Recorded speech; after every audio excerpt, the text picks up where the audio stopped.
muito bem-vindos a mais um vídeo do Pediatria Intensiva com dicas rápidas, operacionais, práticas para você entender esse mundo infantil que está começando agora na pediatria, que está com dificuldade de encontrar um canal que te ajude nesse processo. Esse é o lugar.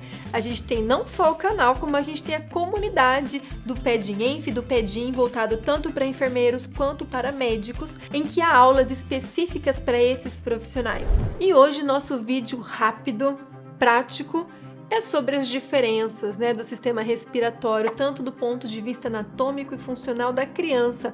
Então, claro, criança ela não é um adulto pequeno. Quem nunca ouviu falar disso vira quase um mantra dentro da pediatria, a gente falando e repetindo várias e várias vezes, criança não é um adulto pequeno, criança não é um adulto pequeno. E não é um adulto pequeno. Muitos são os sistemas em que há particularidades infantis que realmente vão trazer questões muito delicadas ali para a condução terapêutica dela. Mas aqui a gente quer realmente enfatizar a questão da parte respiratória.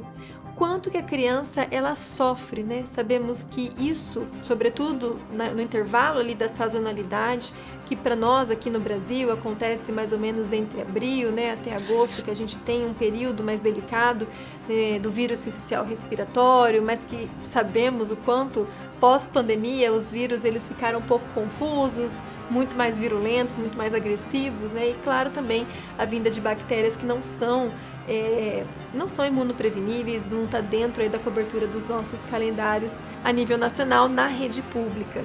Então sabemos que é importante que a gente conheça o porquê que a criança sofre tanto com a parte respiratória. Já parou para pensar nisso? Por que a parte respiratória judia tanto dos pequenos? E por que eles chegam tanto no serviço com essas dificuldades? E muitas vezes com progressões importantes, com muita dificuldade ventilatória, a gente fica naquele limiar, manda para casa, não manda para casa, interno, observa padrão respiratório. Então realmente ele é um desafio e o profissional ele precisa treinar esses olhos para captar essas crianças e não deixar elas irem para casa sem um cuidado mais delicado. Mas isso tem um fundamento. Isso não acontece ali por acaso. É justamente porque a criança ela não é um adulto pequeno. Então guardem aí, diferença número 1. A criança ela tem um diâmetro menor dessa via aérea. Consequentemente, qualquer quantidade de secreção que eu tiver lá, mesmo que seja pequena, ou qualquer quantidade, intensidade de um broncoespasmo que pode estar apertando aquela via aérea, aquela musculatura lisa fica mais broncoconstrita, isso vai elevar muito a resistência dessa via aérea, o que pode dificultar muito essa dificuldade ventilatória, comparado com o adulto, em que a gente tem essa nossa árvore brônquica muito maior em relação à criança. Então esse diâmetro menor é uma desvantagem que essa criança vai apresentar. Considerando também, diferença número 2, a menor distância dessas estruturas. Então a criança ela pode evoluir com uma infecção viral ou bacteriana que seja mais a nível de via aérea superior. Só que simplesmente pelo fato da gente ter estruturas num tamanho menor entre a boca e a parte terminal ali, estamos falando dos bronquíolos, dos alvéolos, é uma distância muito menor se for comparar com o adulto.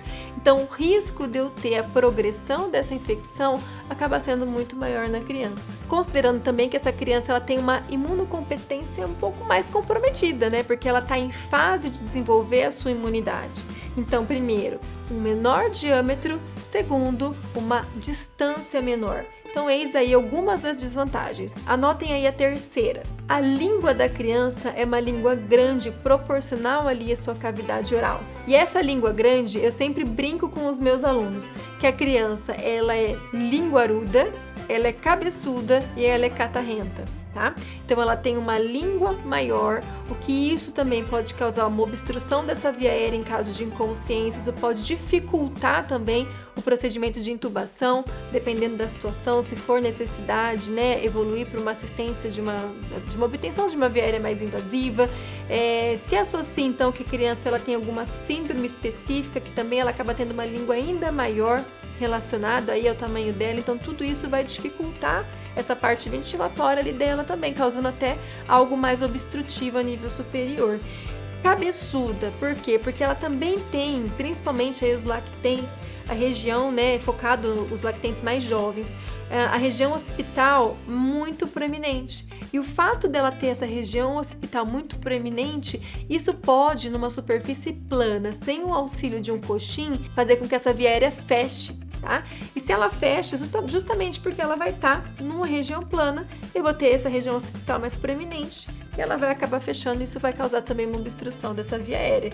E aí uma outra questão, a criança ela é catarrenta, né? Porque ela vai ter mais glândulas secretivas ali, que vão estar entrando em ação em qualquer situação de risco ali, que aquela via aérea que o corpo dela identifique, não seja por questões alérgicas ou mesmo seja por questões de micro-organismos, ela vai ter mais quantidade de glândulas entrando em ação, o que vai dificultar também esse controle da secreção. Então sim, ela precisa às vezes de aspiração com mais frequência, de uma lavagem nasal com mais frequência, então são cuidados que eu tenho que ter um pouco mais relacionados a isso. Diferença número 4, laringe em funil. Vou deixar essa foto para vocês verem aqui. A laringe em funil, a gente sabe que essa via aérea da criança ela vai estreitando. Por muito tempo, achava-se que o fato dela estreitando dispensava, nas situações de gravidade em que a criança precisava ser entubada, dispensava o uso do cuff, tá? Então, hoje sabe-se que para essas crianças também, para as crianças de uma forma geral, o uso do cuff é sim recomendado, tá? Porque isso vai fazer uma vedação melhor ali, e a laringe em funil, ela não faz necessariamente esse cuff fisiológico. Então, hoje os benefícios do uso do cuff para a criança que precisa de suporte ventilatório invasivo, ele está muito claro e muito comprovado na literatura. Então, sim, a via aérea da criança ela vai estreitando, ela tem essa laringe em funil. Diferença número 5. O principal músculo respiratório dela é o diafragma. Então, a gente também percebe, quando vai fazer uma avaliação, até mesmo uma análise de raio-x, você percebe um diafragma mais horizontalizado. Ele não é tão em formato de cúpula como é no adulto, ele é mais horizontalizado.